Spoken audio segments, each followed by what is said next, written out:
talked about God being faithful, listening to him tonight, I just reiterated so many things in my own life of me being so unfaithful at times. I mean, thank God that God is faithful, because I know that I've been unfaithful so many times. And there was a period of my life for about 10 years where I was completely unfaithful consistently. And I'm not proud of that.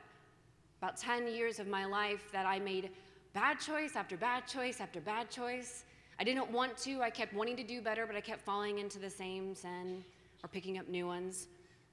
It started out for me in high school, making bad choices, especially in the areas of relationships.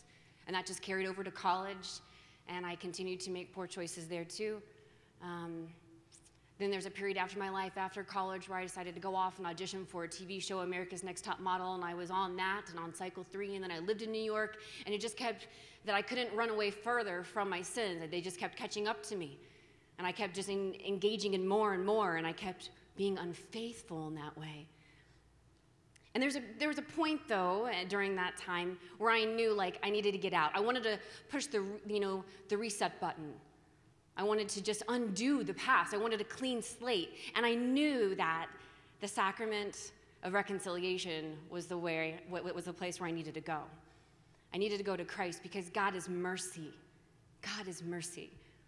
And I knew that that was the only place for me. And I don't know about you, but I'm one of those people, I try to find humor in my life every day, because I think that there's just so many funny things in life, and I think I'm hilarious too, so I just try to always find humor. I really do. I really think I'm funny. I mean, all humility I do. I just laugh at myself in so many different ways. So I love finding humor in the church too, like in the good ways.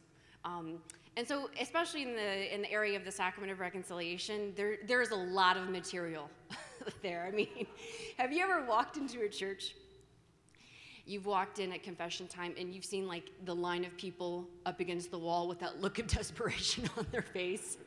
It's like they're hugging the wall for, like, help. Oh, God, I don't know what's going to happen. I find this so funny, right? It looks more like a police lineup than the entrance into grace, right? And the problem is we're all guilty. But I can just imagine in, like, this look of this police lineup, like Jesus on the two-way mirror being like, that's him. He's guilty. Take him away, you know?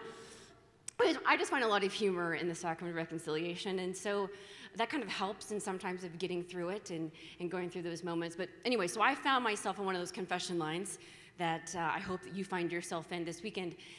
And so it was during a time in my life where I was living in New York, and I had this crazy experience of my whole past just building up. From high school, like every wrong thing just kept piling up on top of me, and I held on to all of it. I willingly held on to all of my sins. I didn't give them to Christ, and I was suffering because of it. And so I was, at this point, living in New York. I was a professional model, and I thought that I had it all, and I had nothing.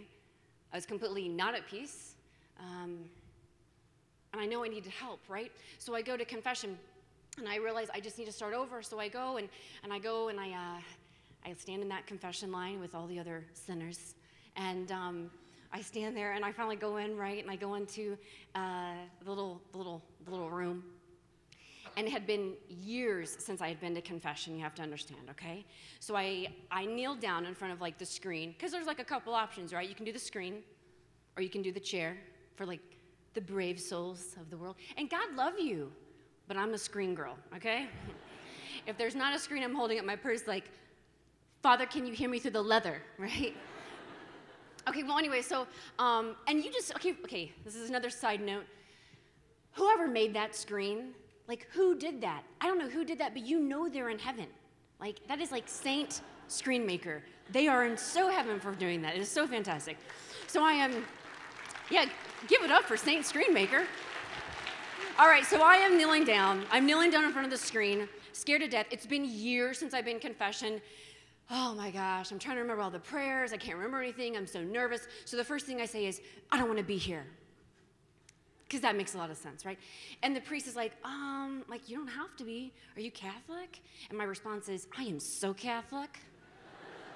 Because that's convincing when you're defensive, right? So anyway, I end up kind of breaking down a little bit, and I'm like, look, I don't know how to tell you the things that I've done.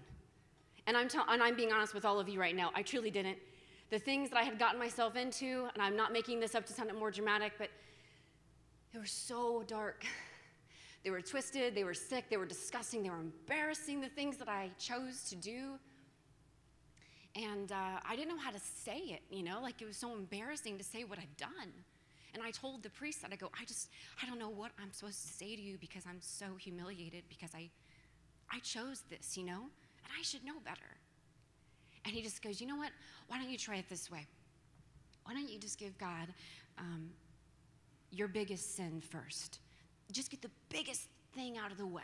And I thought, okay, this is a pretty good idea. Because usually I was one of those people in the past that I would say the largest thing at the very end to kind of sweep it underneath the rug. Like, forgive me, Father, for I have sinned.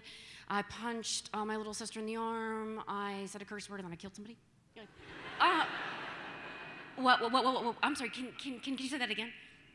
And for the record, I have not killed anybody. But anyway, so you get my point. So I was like, okay, well, this might sound like a good idea. Like, say the worst thing first and just get it off. Get it out of there. I thought, okay, great idea. I said, okay, I just need a second. Let me think about everything. So the priest said, no problem.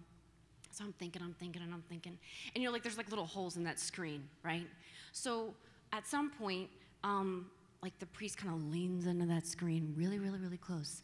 Totally freaks me out. And I'm like, whoa, Father. That's a little close for me, you know? And he just says to me, are you still there? Right?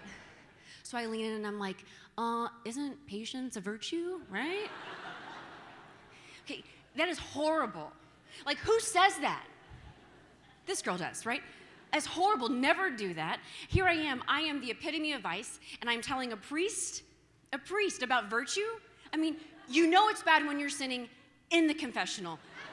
When that's happening, you've reached a new level of low that you really shouldn't attain to. It's like, well, I'll add that to the list, you know? So at that point, I'm sure he's reaching for like the Exorcist book, like, oh my gosh, are you serious? I was just trying to be nice. I just want to make sure she's still there, you know? It's time for lunch, I don't know. So I get back in there and I start getting serious. I start thinking about everything. I said, okay, I think I'm ready. And I gave God my biggest sin. Whew. I gave it to him. I was nervous, I was literally shaking. And the priest was so good. And he said, okay, just give God, you know, your second biggest sin now. I said, okay, I think I can do it. So I gave God my second biggest sin. And one more time, that priest just leaned in close to that screen. I could see his little face. Kind of like, at this point, like, tilts his head, just like that a little bit. And he ends up saying to me, okay, so yeah, you really should have said the second one first, okay? And I'm like, oh, okay. Should I tell you number 3? I don't, is this still working? You know? But the point is, and that's pretty bad when you don't know which one's worse, right? But that's the rut that I got myself into from being away from the grace of reconciliation for so long. But the point is, I gave Christ everything. I mean, everything. I left no stone unturned. Every little sick, disgusting, twisted secret I had, I gave to God. And you know, we are only as sick as our secrets. We are only as sick as our secrets. And I'm telling you something, this weekend, we need to bring ourselves to a place where we can be one with God, where we can give him everything. Because God is mercy. God is mercy. It's his greatest attribute. And he's waiting to give it to you. It's not the problem of him not giving it to us. The problem is us not asking enough. God is mercy, and his mercy is for you. Do not allow this weekend to go by without experiencing the mercy of Jesus Christ. Don't wait for Sunday. Don't allow this to be some cherry on your Steubenville Sunday. Man, do it now. Do it tonight so you can experience the rest of this weekend in this beautiful state of grace where you can come to know Christ in a deeper, more profound way because he reconciles us, he restores us, he renews us in that beautiful sacrament. God is mercy, and his mercy is for you.